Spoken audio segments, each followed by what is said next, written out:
নমস্কাৰ প্ৰিয় বন্ধুসকল, আপোনালোক সকলোকে পুনৰবাৰ আমাৰ চেনেলটোলৈ স্বাগতম। আজি আমি আপোনালোকৰ বাবে লৈ আনিছোঁ পুনৰ এটি নতুন কাহিনী। আৰু আজিৰ আমাৰ কাহিনীটিৰ নাম হৈছে বোৱাৰীয়েকক মাকৰ ঘৰলৈ যাবলৈ নিদিয়া ধনী শাহুৱেক। আশা কৰিছোঁ ভিডিঅ'টো চাই আপোনালোকৰ নিশ্চয়কৈ ভাল লাগিব। তেন্তে আহকচোন এতিয়া আমি কাহিনীটোৰ মাজলৈ আগবাঢ়ি যাওঁ। হয় নেকি বা? তাৰমানে তই এবাৰ দুদিনমান থাকিবি? ঠিক আছে দে, হ'ব, মই পাৰোঁ যদি আহিম বাৰু। মানে মাক সুধি চাওঁ ৰ, যাবলৈ দিয়ে বা নিদিয়ে। যদিহে মায়ে যাবলৈ কয় তেনেহ'লে যাম। আমি যে এনেকৈ বিয়াৰ পিছত একেলগে মাৰ ঘৰত থাকিয়ে পোৱা নাই নহয়নে? তই থাকিলে মই নাথাকোঁ, মই যেতিয়া যাওঁ তই আহিব নোৱাৰ ইমান দূৰৰ পৰা। গতিকে এইবাৰ মই চেষ্টা কৰিম ৰ, যদি মায়ে যাবলৈ কয় তেনেহ'লে যাম। হ'ব দে, এতিয়া ফোনটো ৰাখিছোঁ। কোনে ফোন কৰিছিল নিবেদিতা? আৰু কোনে যোৱাৰ কথা ক'লা? বায়ে ফোন কৰিছিল। বা কালি আহি পালেহি ঘৰ, আৰু এইবাৰ হেনো বা দুদিনমান থাকিব বোলে। শুনা না, ময়ো দুদিনমান বা থাকোঁতে মাহঁতৰ ঘৰত থাকি আহোঁগৈ নেকি বাৰু? তুমি প্লিজ মাক কথাটো সুধি দিয়া না, মায়ে যাবলৈ দিয়ে নে নিদিয়ে। নিবেদিতা, মই যদি মাক সুধোঁগৈ মায়ে বেছি খংহে কৰিব, ক'ব যে তাই সুধিব নোৱাৰে নেকি নিজে, তোক সুধিবলৈ পঠিয়াইছে যে। সেইটো কাৰণে তুমি নিজেই সোধাটোৱে ভাল হ'ব। আৰু এনেও মোৰ এতিয়া অফিচলৈ যাবলৈ অকণমান দেৰি হৈছে, গতিকে একো নহয়, তুমি মাক সুধিবা আৰু ভালকৈ ক'বা, মায়ে নিশ্চয় যাবলৈ দিব তোমাক। সেই বুলি কৈয়ে নিবেদিতাৰ গিৰিয়েক অফিচলৈ ওলাই গ'ল। নিবেদিতাই জানে যে শাহুৱেকক তাই গৈ মাকৰ ঘৰলৈ যোৱাৰ কথা সুধিলেও শাহুৱেকে ডাইৰেক্ট তাইক মানাই কৰিব। কিয় জানো শাহুৱেকে তাইক মাকৰ ঘৰলৈ যাবলৈ দিবই নিবিচাৰে।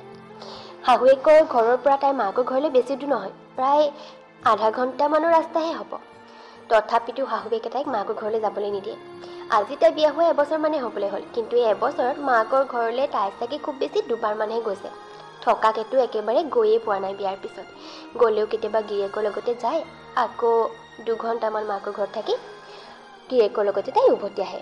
এইবাৰ তাইৰ বায়ে ডিব্ৰুগড়ৰ পৰা মাকৰ ঘৰলৈ দুদিনমান থকাকৈ আহিছে, গতিকে তাইৰো যাবলৈ ইচ্ছা কৰিলে। সেয়েহে তাই ভয়ে ভয়ে গৈ শাহুৱেকক সুধিলেগৈ। মা, আপোনাক কথা এটা সুধিবলগীয়া আছিল।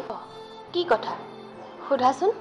মা, মানে মোৰ বা ডিব্ৰুগড়লৈ বিয়া হৈছে যে, তাই তাৰমানে ডিব্ৰুগড়ৰ পৰা মাহঁতৰ ঘৰলৈ আহিছে, দুদিনমান থাকিব বোলে। সেইটো কাৰণে মা, মই ভাবিছিলোঁ বা থাকোঁতে ময়ো দুদিন গৈ মাৰ ঘৰত থাকি আহোঁগৈ। কোনো দৰকাৰ নাই যাবলৈ, বা যেনিবা মাৰ ঘৰলৈ আহিলেই, তাতে যে তুমিও যাব লাগিব ক'ৰবাত ধৰা বন্ধা নিয়ম আছে নেকি, নে ক'ৰবাত লিখা আছে? বৰ একেবাৰে, তুমি 4 মাহৰ আগত গৈ আহিছিলাহে মাৰৰ ঘৰৰ পৰা, আকৌ যাবলৈ হ'লেই নে? মাকৰ ঘৰ বুলি ক'লে একেবাৰে ভৰি দাং খাই থাকে তাৰমানে। কোনো দৰকাৰ নাই যাবলৈ। আৰু হেৰি, পলিৰ পৰীক্ষা পালেহি, এমাহ আছে মাত্ৰ মাজত পৰীক্ষালৈ, গতিকে তাইৰ পৰীক্ষাৰ আগতো তুমি ক'তো যোৱাৰ কথা বাদেই দিয়া। পৰীক্ষা আহিছে, তাই এতিয়া পৰীক্ষাৰ প্ৰিপেৰেশ্যনত গোটেইজনী ব্যস্ত, গতিকে সময়মতে তাইক খোৱা বোৱাৰ যোগাৰ ধৰিব লাগিব। কিমান ঘৰখনত কাম, তাই আকৌ মাকৰ ঘৰলৈ যাবলৈ ঠেং দাং খাই আছে। কোনো দৰকাৰ নাই, যোৱা নিজৰ কামত লাগাগে। শাহুৱেকৰ কথা শুনি নিবেদিতাৰ বৰ বেয়া লাগিল। অৱশ্যে তাই জানিছিলেই যে শাহুৱেকে নিশ্চয় এনেকৈয়ে ক'ব। নিবেদিতাৰ আকৌ 2জনীকৈ নন্দেক, এজনী হৈছে পলি, মানে সেয়া তাইৰ সৰু নন্দেক, আৰু ডাঙৰজনী হৈছে পূৰবী। পূৰবী আকৌ একেবাৰে মাকৰ ঘৰৰ ওচৰতে বিয়া হৈছে। মুঠতে মাকৰ ঘৰলৈ তাই দিনটোত 3-4 বাৰমান অহা যোৱা কৰিব পাৰে। সেয়েহে মাকৰ ঘৰলৈ তাই আহিয়ে থাকে দিনটোত 3-4 বাৰ। তাৰপিছতে নিবেদিতাই শাহুৱেকক একো নক'লে, তাই পাকঘৰলৈ গুচি গ'ল, নিজৰ কামত লাগিলগৈ। নিবেদিতা, মাক সুধিছিলানে ঘৰলৈ যোৱাৰ কথা? কি বুলি ক'লে মায়ে? নালাগে বুলি ক'লে মায়ে। তাতে এমাহৰ পিছত বোলে পলিৰ পৰীক্ষা হেনো, সেইটো কাৰণে তাইৰ পৰীক্ষাৰ আগততো একেবাৰে ক'তোৱে যাব নালাগে বুলি কৈছে। পল্লৱ, প্লিজ মাক বুজোৱা না, কোৱা না, মোক এদিনৰ কাৰণে হ'লেও ঘৰলৈ থাকিবলৈ যাবলৈ দিবৰ কাৰণে। বা ইমান দিনৰ মূৰত আহিছে ঘৰলৈ, মোৰোতো মন যায় ন বাহঁতৰ লগত মাহঁতৰ লগত সময় পাৰ কৰিবলৈ। প্লিজ কোৱা না, লাগিলে থাকিবলৈ নাযাওঁৱেই, এদিনৰ কাৰণে ঘূৰি অহাকৈ গ'লেও হ'ব। ঠিক আছে বাৰু, ৰ'বা, মই মাক কৈ চাওঁ।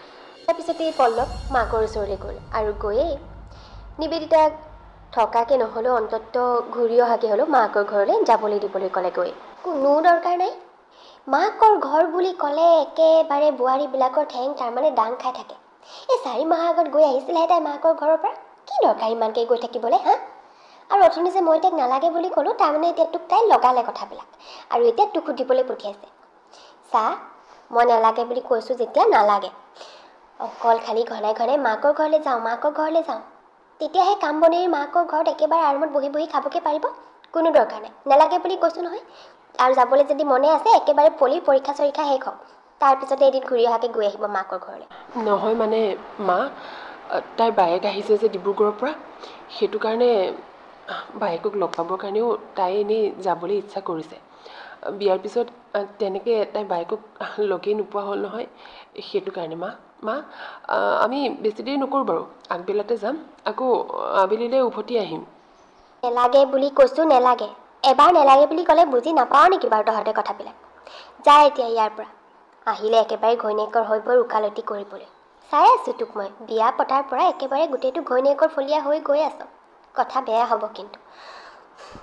এইখন ঘৰত সদায় মই যিটো কওঁ সেইটোৱেই হ'ব লাগিব, বুজিলি? উপায়হীন হৈ পল্লৱ পুনৰ নিজৰ ৰুমলৈ উভতি গ'ল। মাকে তাৰ কথাও নুশুনিলে। মুঠতে শাহুৱেকে নিবেদিতাক মাকৰ ঘৰলৈ যাবলৈ নিদিয়ে, বাছ তেওঁৰ এটাই কথা। পল্লৱ, কি ক'লেনো মায়ে? যাবলৈ দিবনে?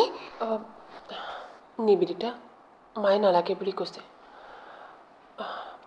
নিবেদিতা, চৰি, ময়ো তোমাক এইটো ক্ষেত্ৰত একো সহায় কৰিব পৰা নাই। নিবেদিতা, তুমি নহ'লে এমাহৰ পিছতে যাবা আৰু ঘৰলৈ। কিন্তু পল্লৱ, মোৰ যে বাক লগ পাবলৈ বৰ মন আছিল। বাও ইমান দূৰৰ পৰা তেনেকৈ আহিবই নোৱাৰে নহয়। গতিকে এইবাৰহে মিলাই কৰি কিবা এটা এনেকৈ থাকিবলৈ আহিছে। পল্লৱ, কিবা এটা কৰা না।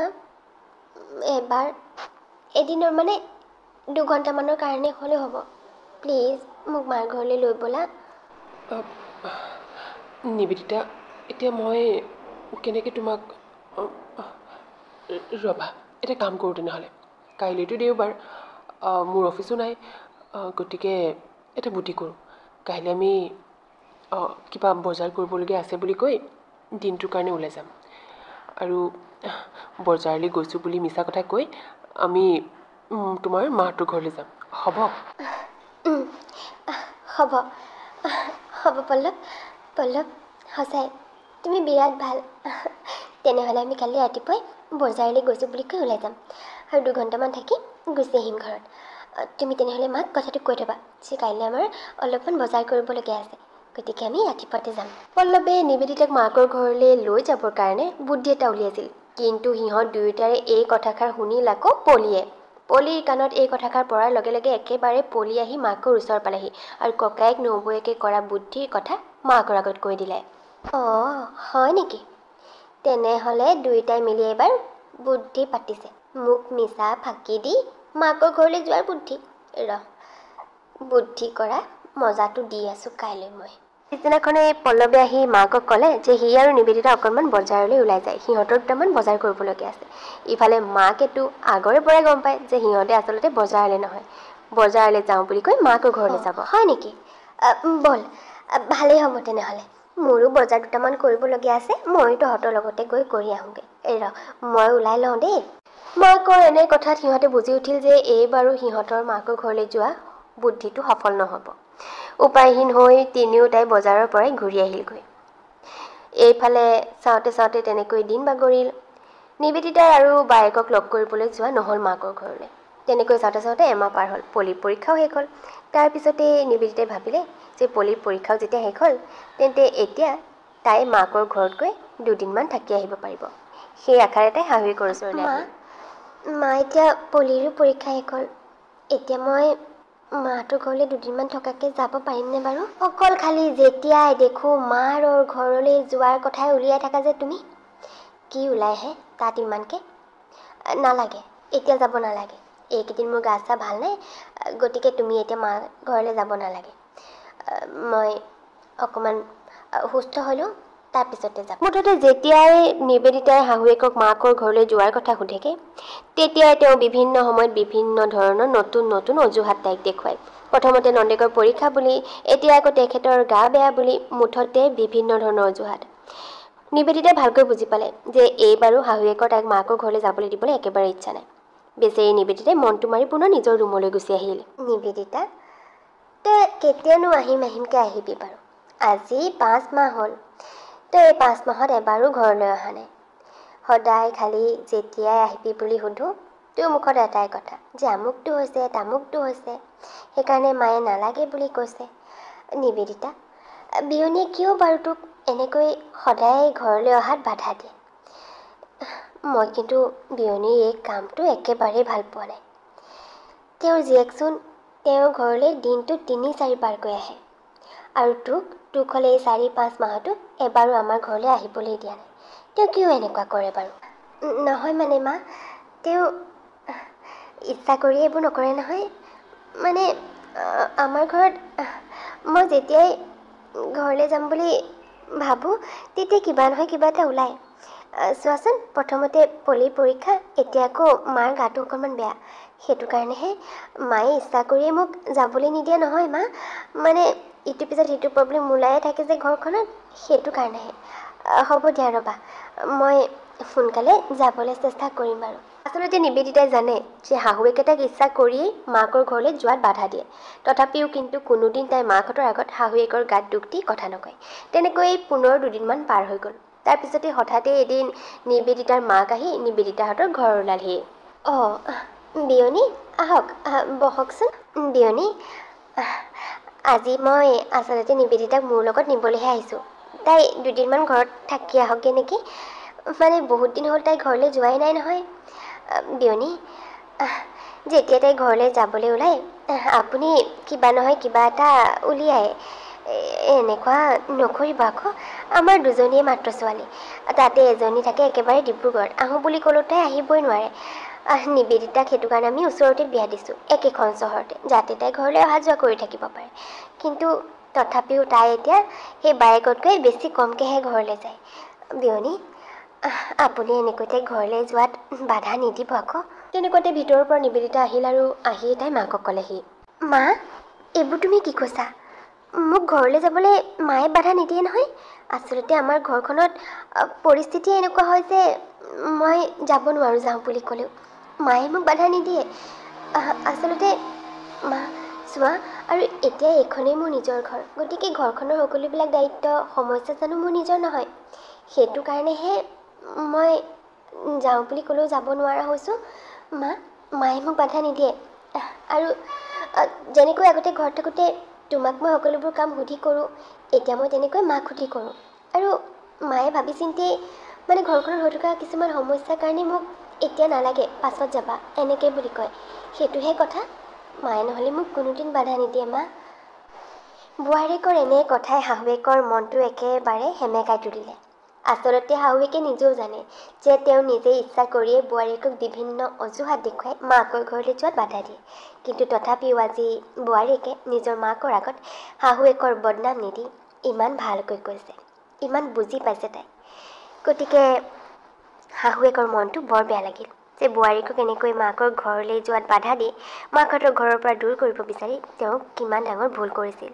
তেওঁ বুজি পালে তেওঁৰ এজনী জীয়েক একেবাৰে ওচৰতে বিয়া হৈছে, গতিকে তেওঁৰ ওচৰলৈ আহিয়ে থাকে। সেইটো কাৰণেহে মাকৰ ঘৰখনৰ পৰা দূৰত থকা, মাকৰ ঘৰলৈ গিৰিয়েকৰ ঘৰৰ পৰা যাবলৈ সময় নোপোৱা বোৱাৰী এজনীৰ মনত কিমান দুখ লাগে বা তাইৰ মাকহঁতৰ মনত কিমান দুখ লাগে সেই কথা তেওঁ অনুভৱেই কৰিব পৰা নাছিল। কিন্তু আজি বোৱাৰীয়েকৰ এনে কথাই তেখেতক অনুভৱ কৰালে সেই কথাষাৰ, আৰু তেওঁ বুজি উঠিল যে বোৱাৰীয়েকক মাকৰ ঘৰলৈ এনেকৈ যাবলৈ বাধা দি তেওঁ আচলতে ভুল কৰিছিল। আৰু এতিয়া সেই সকলোবোৰ কথা বুজি পায় তেওঁ অৱশেষত বোৱাৰীয়েকক মাকৰ ঘৰলৈ থাকিবলৈ যাবলৈ ক'লে, আৰু ক'লে যে যিমান দিন ইচ্ছা এইবাৰ বোৱাৰীয়েক নিবেদিতা মাকৰ ঘৰত সিমান দিনেই থাকিব পাৰিব। আৰু কথাষাৰ শুনি নিবেদিতাৰ মনটো একেবাৰে ফূৰ্তিত নাচি উঠিল। অন্ততঃ অত দিনৰ মূৰত এতিয়া তাই মাকৰ ঘৰলৈ গৈ নিজ ইচ্ছামতে থাকিব পাৰিব। শাহুৱেকে যে কথাবোৰ বুজি পালে, ইয়াতকৈ বেছি আৰু তাইক কি লাগিছে। তাইৰ মনটো বৰ ফূৰ্তি লাগিল আৰু তাই মাকহঁতৰ ঘৰলৈ গ'ল আৰু প্ৰায় 15 দিনমান থাকি পুনৰ নিজৰ ঘৰলৈ উভতি আহিল। আৰু তেতিয়াৰে পৰা শাহুৱেকে আৰু তাইক কেতিয়াও ঘৰলৈ যোৱাত বাধা নিদিয়া হ'ল। তাই মন গ'লে ঘৰলৈ যাব পাৰে এতিয়া। তেন্তে আমাৰ বাৰু এই কাহিনীটো কেনেকুৱা লাগিল আপোনালোকৰ? যদিহে ভাল পালে তেন্তে প্লিজ ভিডিঅ'টো লাইক আৰু এটা কমেণ্ট কৰি দিব। আৰু যদিহে আপোনালোক আমাৰ চেনেলত নতুন তেন্তে প্লিজ আমাৰ চেনেলটো ছাবস্ক্ৰাইব কৰি দিব। তেন্তে লগ পাম পুনৰ এটা নতুন আৰু ধুনীয়া কাহিনীৰ সৈতে। তেতিয়ালৈকে বাই বাই।